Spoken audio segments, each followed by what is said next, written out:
cần xin chăm la chính qua là niềm tuôn lâu mãi tê lên ruộng kim ma lên lại đó đi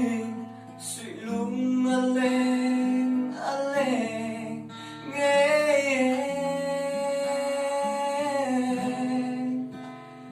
cần vắng khóc gió đã lên ruộng đủ tên lom ruộng sao vắng lon mọi không nghe suy lung cánh ruộng lại hun khá Hmanlai ăn chăng dấu ta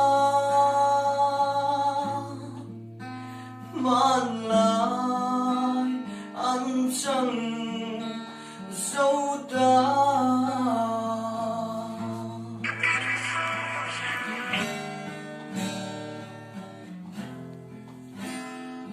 cần sung tua la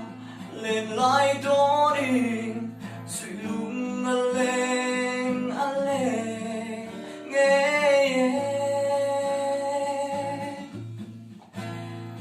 cần run xa la lim lại hun kha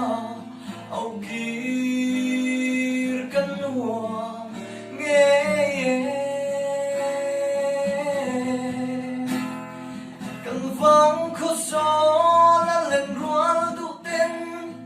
lom ruộng sóng vắng lon một không nghe suy lung cánh ruộng lại hun khá